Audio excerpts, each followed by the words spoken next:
Pour créer un installeur sur Windows, ça va être là encore un peu plus compliqué que sur Mac OS. Vous commencez à devenir habitué, sur Windows il y a toujours quelques petites étapes en plus. La première chose qu'on va devoir faire, c'est installer en fait un logiciel qui permet de créer des installeurs. Donc ce logiciel, c'est Nullsoft. Donc on va aller sur la page de Nullsoft pour le télécharger, donc sur le site nsis.sourceforge.io. On va cliquer sur Download et ensuite on va être amené sur une autre page dans laquelle il va encore falloir cliquer sur Download, donc ici. Donc je clique une nouvelle fois sur Download et ça va lancer le téléchargement du fichier qui va me permettre d'installer ce programme. Donc ce programme NSIS. Donc une fois que vous avez téléchargé le .exe, vous cliquez dessus, vous acceptez, vous lancez l'installation. Donc on laisse tout par défaut, on appuie sur Next, I agree. Là aussi vous laissez tout par défaut, Next. Install, ça va être assez rapide et on décoche ces deux cases puisqu'on ne veut pas lancer NSIS. Donc on clique sur Finish et une fois que ce programme est installé, vous allez pouvoir créer un installeur comme sur macOS. Mais avant ça, il y a juste une petite chose qu'il faut faire, en fait, c'est ajouter le chemin de là où a été installé NSIS à l'intérieur de la variable d'environnement path. Donc on va aller sur le disque C dans programme x86 ici où a été installé NSIS et on va copier ce chemin ici. Donc clic droit, copier et ensuite dans le menu démarrer je vais taper enviro, donc juste enviro ça devrait suffire. En fait il faut cliquer donc sur modifier les variables d'environnement système. Je vais aller dans variable d'environnement ici et normalement vous avez plusieurs variables donc ici pour votre utilisateur dont la variable path.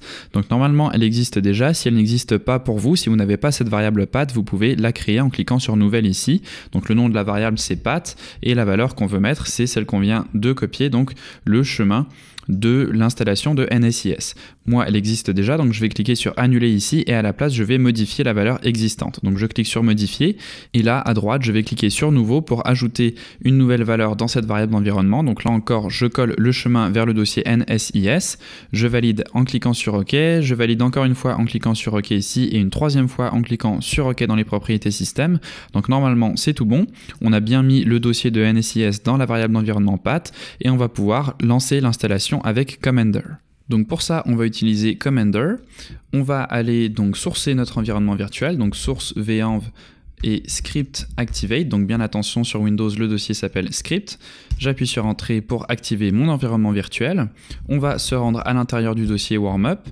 Je fais un petit clear, un ls pour voir ce que j'ai actuellement. Donc on a le dossier target ici et on va utiliser la commande fbs là encore avec cette fois-ci l'argument installer qui va me permettre de lancer la création d'un installeur. Donc fbs installer, j'appuie sur entrée. Et on va attendre un petit peu que ça crée notre installeur, donc ça prend quand même un petit peu de temps. On va pas rajouter cette commande donc dans le fichier freeze.sh puisque vous voyez que ça prend du temps de créer un installeur à chaque fois. Dans freeze.sh, on veut vraiment uniquement geler notre application pour créer un exécutable. Donc on ne veut pas repasser à travers ce processus à chaque fois, ça c'est vraiment si vous voulez créer un setup d'installation. Donc une fois que votre application est vraiment terminée, donc c'est quelque chose que l'on va faire moins souvent.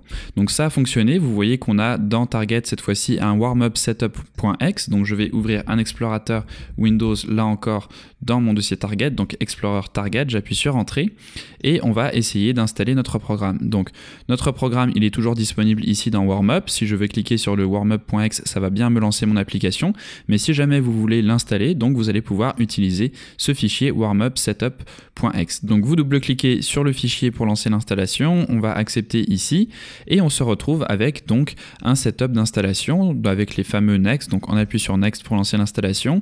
Là, il va me proposer un endroit où l'installer, donc par défaut dans Program Files. Je vais cliquer sur Install et ça va commencer l'installation de notre programme. Donc voilà, c'est assez rapide. On clique sur Next et vous voyez qu'on a l'option à la fin de lancer le programme. Donc là, je vais laisser ça cocher pour lancer mon application. Je clique sur Finish. Et automatiquement notre application va se lancer, elle est ici. On essaye de voir si tout fonctionne, notre message box apparaît correctement, donc ça fonctionne. Et si je vais voir dans C, Program Files, ici on va retrouver Warmup, donc mon application qui va contenir tous les fichiers qui sont nécessaires au bon déroulement de mon application. Donc on retrouve PySide 2 par exemple ici et mon fichier .exe que je vais pouvoir lancer comme on l'avait fait directement à l'intérieur du dossier Target. Donc voilà comment créer un installeur sur Windows. Vous voyez que vraiment FBS fait beaucoup de travail pour nous. Il crée automatiquement ce fichier .exe qui nous permet ensuite d'installer notre application. L'application qui a elle aussi été créée directement avec FBS et avec la commande freeze. Donc c'est vraiment les commandes qu'on va utiliser. On avait FBS Start Project pour créer un projet, FBS Run pour lancer notre projet.